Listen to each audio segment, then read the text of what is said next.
Praise the Lord. प्रभु के नाम की स्तुति हो। आज हम पढ़ेंगे एज़रा 3 अध्याय।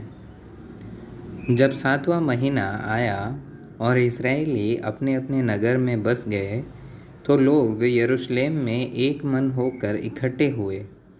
तब योसादाक के पुत्र यीशु ने अपने भाई याजकों समेत और शालतिएल के पुत्र जरुब्बाबेल ने अपने भाइयों समेत कमर बांधकर इज़राइल के परमेश्वर की वेदी को बनाया कि उस पर होमबलि चढ़ाए, जैसे कि परमेश्वर के भक्त मूसा की व्यवस्था में लिखा है।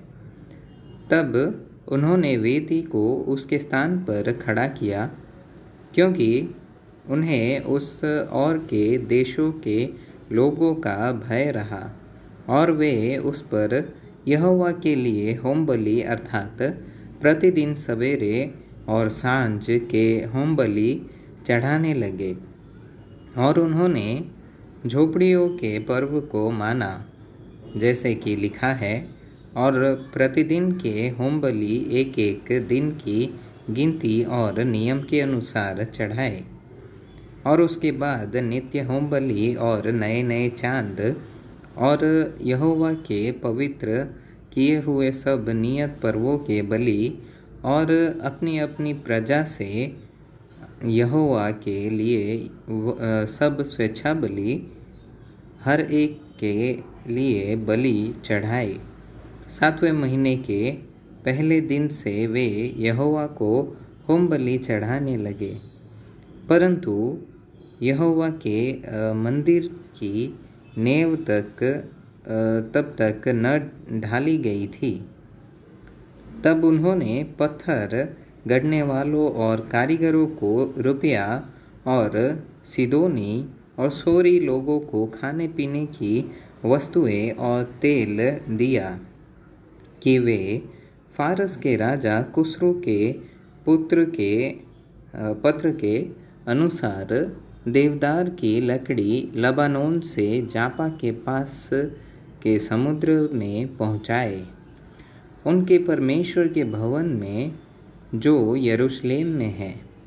आने के दूसरे वर्ष के दूसरे महीने में शालतिएल के पुत्र जरुब्बाबेल ने और योसादाक के पुत्र यीशु ने और उनके और भाइयों ने, जो याजक और लेवीय थे, जितने बंधुआई से यरूशलेम में आए थे, उन्होंने भी काम को आरंभ किया। और 20 वर्ष अथवा उससे अधिक अवस्था के लेवियों को यहोवा के भवन का काम चलाने के लिए नियुक्त किया।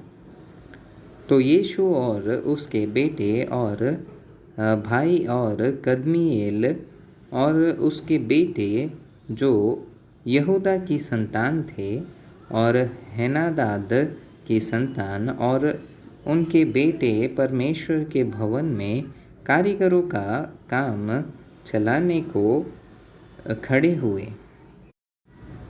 और जब राजों ने यहोवा के मंदिर की नेव डाली, तब अपने वस्त्र पहने हुए और तुरहियां लिए हुए याजक और झांझ लिए हुए आसाफ के वंश के लेवीय इसलिए नियुक्त किए गए कि इज़राइलियों के राजा दाऊद की चलाई हुई रीति के अनुसार यहोवा की स्तुति करे।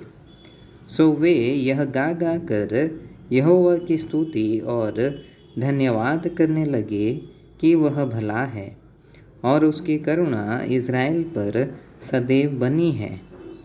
और जब वे यहोवा की स्तुति करने लगे, तब सब लोगों ने यह जानकर कि यहोवा के भवन की नेव अब पड़ रही है, ऊंचे शब्द से जय जयकार किया।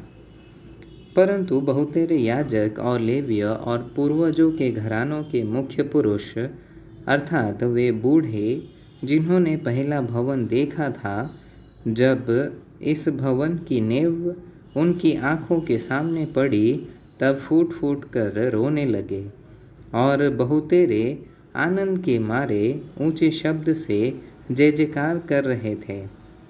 इसलिए लोग आनंद के जय जयकार का शब्द लोगों के रोने के शब्द से अलग पहचान न सके, क्योंकि लोग ऊंचे शब्द से जय जयकार कर रहे थे और वह शब्द दूर तक सुनाई देता था।